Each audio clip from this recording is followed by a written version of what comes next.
The best, my husband Evan Carmichael. And here's what separates people who wins from those who fail. Enjoy! Let's kick it off with rule number 1, build momentum. The only thing missing in your life is momentum. You're a genius. You've got great ideas. You are the Michael Jordan of something. The only thing that is stopping you is your ability to do difficult things and start building momentum. I think for so many people, it's not just doing the thing that scares you first thing in the morning, it's doing it at all. Most people just don't do it at all. You've got a great idea. You know it can work, but you're afraid of judgment. You don't know where to start. You're afraid of it being not perfect and people telling you that you suck and you failing publicly. You're afraid of all that stuff, and so you don't do anything. You got your foot on the gas and brake at the same time, knowing that you're capable of more, knowing that you have greatness in here, but then being too afraid to go off and execute it. And so I think not just starting your day with the thing that scares you, just moving, doing something, anything, just getting started on your crazy idea. It's not that you're leaving it to the afternoon, it's that most people aren't doing it at all. So I was on a call with an entrepreneur friend of mine yesterday, and she was upset, she was frustrated. She had decided last year, mid last year, right? June, July last year, that she needed to let somebody go on her team. This person was being toxic in their environment, was still producing results for the company, but just being a big drag on the company, on the culture, and on herself as trying to lead this team of people. And so she decided, I gotta let this person go. It's 6-7 months later now, and she still hasn't done it. She still hasn't done it because she's afraid of maybe not finding the right person to replace, the impact of having to go through training and hiring all over again. And she just hasn't made the decision. The biggest problem is she has not decided. And so I said, when is this gonna matter to you? You decided, right, last year, 6, 7, 8 months ago, and you still haven't done the thing. And she said, well, if it gets to a year and I still haven't done it, then I have to go off and do it. And this is where your standards come into place. How long after you've made a decision do you actually start to do something about it? In her case, her standards were a year, in that she decided, but then a year later, that's when it's too much. That's when it's gone too far. That if she hasn't done it in a year, now it's too much. I want you to shorten that gap. Teach yourself that as soon as you decide, you do something, you act, you put the plan into motion, because you don't have that many years left. I look at her, you know, she's not old yet, she's not midlife yet, but you don't have that many years left. And this isn't even that big a decision. Whatever is in front of you is not actually that big a decision. There are much bigger decisions ahead. It may feel like a big decision. It may feel like it. But after you've done it and you get through it, you realize, I could do that again. And there's another bigger decision ahead. You need to shorten the gap between deciding that you want to do something and actually taking action towards it. I'm going to give you a 3-step process that I think will help. Step 1 is identify, what do you need to do that scares you? What do you need to do? You have ambitions, you have goals, you have dreams, you know you want to accomplish something big, right? You know you're capable of more. What do you want to do that scares you? If you have big dreams, it needs to come with a healthy dose of fear. If you're not afraid of what you want to do, it's not big enough. If you wake up and just do the things that you know how to do and what to do, you actually hate your life. You're just waking up and doing the same thing over and over and over and over and over again. You want to do something bigger, and that's scary. So what is it? What is the most important thing that you need to do right now in your business or your life that scares you? Number 2, identify what is the BS out that you keep giving yourself. You're giving yourself an out. You're letting yourself off the hook. You're telling yourself, I'll do it after X. I'll do it when this. You keep giving yourself a reason why not to do it today. What is the BS reason? It's not total BS. There's some logic in it because you're a smart person. You wouldn't come up with some really stupid reason why you can't do it. You're giving yourself a really smart reason why you can't do it yet, right? It's scary. It's not because you're afraid. Of course not. It's because of this very logical thing. And once I get through this, then I can do it. But then once you get through that thing, there's something new in the way, right? And you keep putting it off and putting it off and putting it off. So identify what is the BS out, the BS excuse, the BS reason that you are giving yourself for not pulling the trigger today. And then step number 3 is, how will you build momentum for it today? Today matters. Today, you wrote it down. Teach yourself. The fact that you wrote it down, the fact that you're thinking about it means you have to do something about it. You are not allowed, no more, not anymore. You are not allowed to think of something that scares you that you want to do. You want to do it and it scares you. You are not allowed to put it off anymore. You are not allowed to then sit and say, well, I'll do it later. You may not be able to fully do it right now, but some small step an email, research, a phone call, something, some small step right now, immediately to say, I'm gonna build momentum towards this. That's what you wanna teach yourself. That's one of the greatest gifts that you can ever teach yourself, is that as soon as you come up with an idea, that you are a genius, that you are Michael Jordan, that you are capable, that you will figure it out, and that it's scary, and that's amazing because you do scary things. Identify the BS reasons why you're not actually doing it, and then today, immediately build some kind of momentum towards it. If you want to have more confidence and motivation, check out our 254 series. The link is in the description below. And so I highly recommend that you print off 20 to 30 copies of your book before it goes to final print, and just get feedback from people who are inside your target market and outside, just to get tips, suggestions. And what you need to do is inoculate yourself against the judgment and learn to take action on your ideas, because the alternative is a life filled with regret. Surround yourself with greatness. If you want to be more confident, you need to surround yourself with things that make you feel confident. Rule number 2, stay in mediocrity. If you are the most ambitious person that you know, you are going to play small for life. Look around at your friends, your family, the people that you hang out with. What do they want out of life? If you're the one always pushing them and no one's pushing you, guess what happens? You don't get the push that you need, and you stay in mediocrity, being the best in a group of unambitious people. So I just came back from an event in Florida that I was doing a keynote at, and at the end, I challenged an entrepreneur who showed up to make some changes on his YouTube channel. We met over dinner, I helped him with his YouTube channel. It was him and his business partner sitting there, and I said, by tomorrow, here's what I want you to do. I want you to go in and make sure you have these things updated. And he said, yes, I'll do it. I said, it's important to do it by tomorrow because I'm still here. I'm still here in the morning. If you need anything, you can ask me face to face while I'm still here before I fly home to Toronto. Yes, I'll do it. Next morning comes around. We show up in a meeting. I got a meetup happening. We got, I don't know, 30 people who showed up to meet with me. And I see him out of the corner of my eye sitting at the back of the room, and I say, hey, did you do the thing that I told you to do? And he said, no, I didn't do it. I said, why? What happened? He said, well, we were doing lots of other stuff. It's been a full day. You know, we had this entire day of speaking and meeting people, and then so much information. Went home, we were doing all this kind of work. Okay, great, but what about the promise that you made to me to do it? And then his business partner chimes in and said, you know, it's actually my fault. I told him. Evan's probably not gonna notice. He's not gonna remember. Don't worry about it. We'll take care of it when we all fly back home. And so I told him, don't let your business partner's low standards prevent you from moving forward on the things that you said you were gonna do. Staying committed to the thing that you say you're gonna do, your word to yourself, is the whole game. Forget about what you just say to other people. What do you do for yourself? Because we're often looking for no's. We're often looking for somebody else to give us a break, right? He's been working hard, and he is. And I know him, and I know his business partner, and these guys are not slackers. They're not slackers.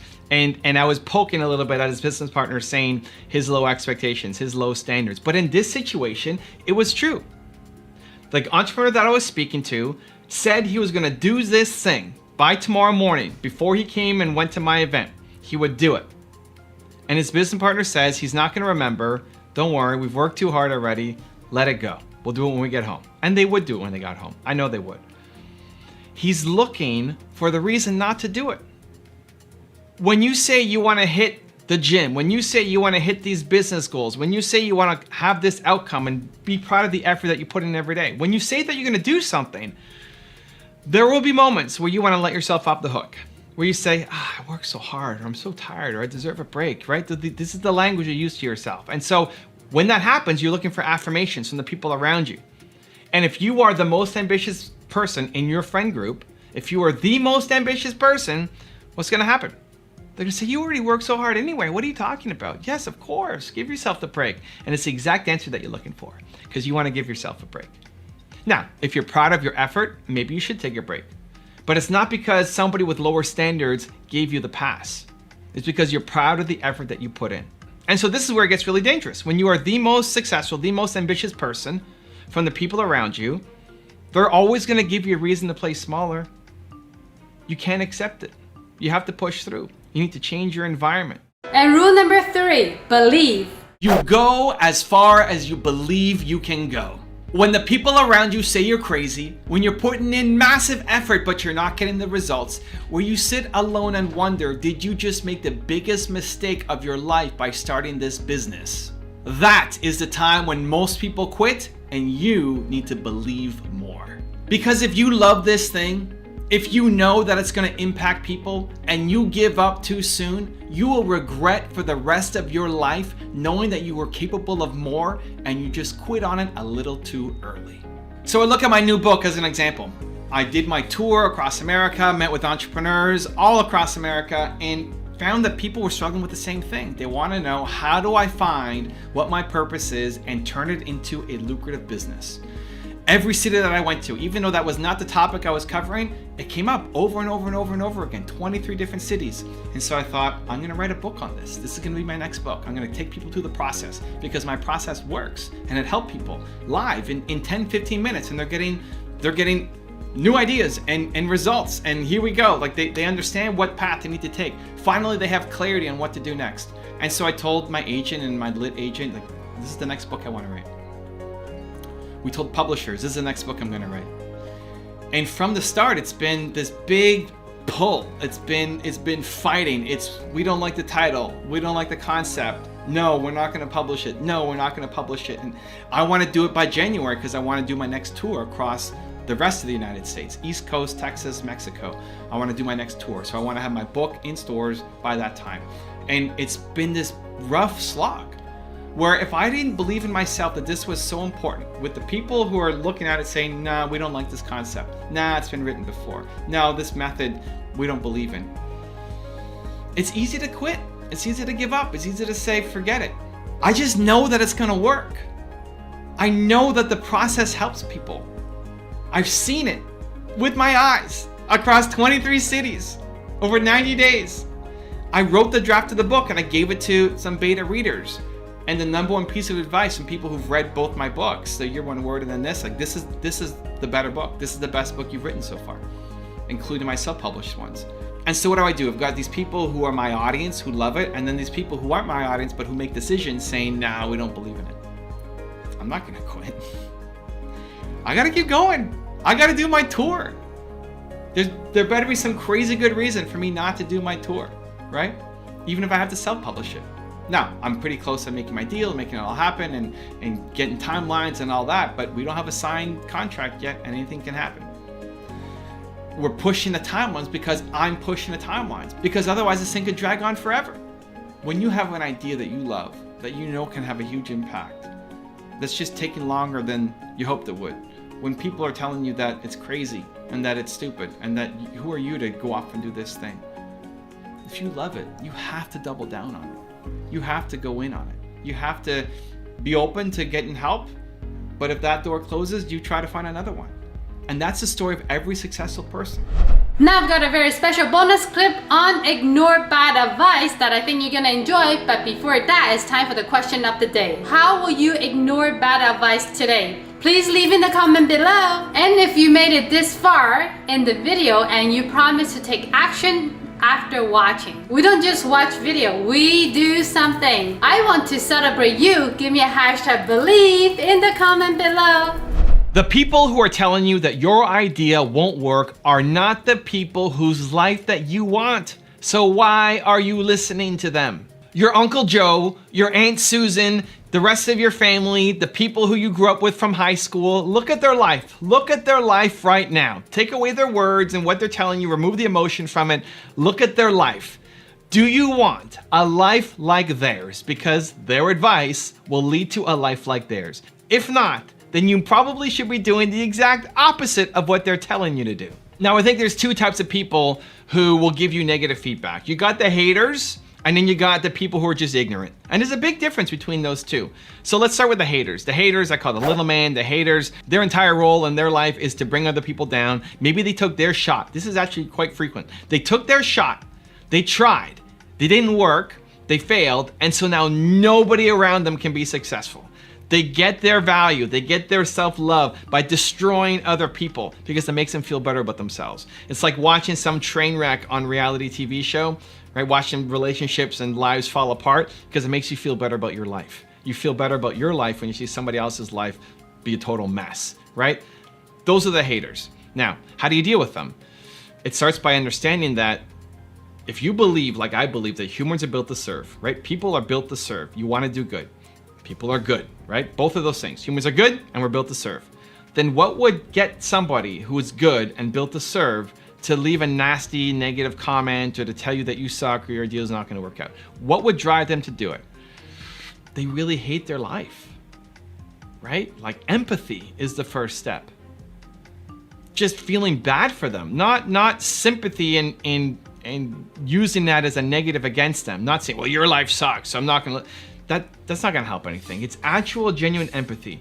If the highlight of somebody's day is coming to this video and leaving a negative comment, it's okay. I feel bad for that person. If that's the highlight of your day, then you must be in a really rough spot if you believe that people are good and they're built to serve. And so what that does is remove the sting out of the comment. When somebody is raging on you that you suck and that your idea is never going to work, having empathy to understand, wow, this person is likely in a really tough spot, that removes the sting of the words and allows you to then be more practical, less emotional, to respond emotionally and feel like, oh my God, maybe they're right. Maybe they have a point. Maybe I do suck. Say, wait a minute. This person, they hate their life. Why am I listening to them? Right? Just like the wake up call out of the head game that you're in. Listening to their advice. So those are the haters. Remove the sting and then allow you to make a practical decision. The second part are the people who are ignorant. They're your friends, your family, the people around you who they actually love you, right? Chances are your parents love you. Your mom probably loves you, right? Most moms love their kids. Your parents probably love you. So why would they be telling you not to go do something? Why would they be telling you advice against what you want to hear? Because they grew up in a different era. Your parents are pilgrims. Your parents don't understand the world that exists. Your parents don't understand that you can have a full-time business from this. It doesn't make sense. When your parents were your age, they couldn't do the things that you can do. So they want you to be successful. The people around you who love you want you to be successful. They have a different definition of success. Success to them looks different than it does for you because they're from a different era. And that's okay. Again, starting point is empathy. Understand that these words that are coming out of their mouth is love. They're trying to express love. They're concerned for you. They want you to win. They just have a different version of what winning looks like.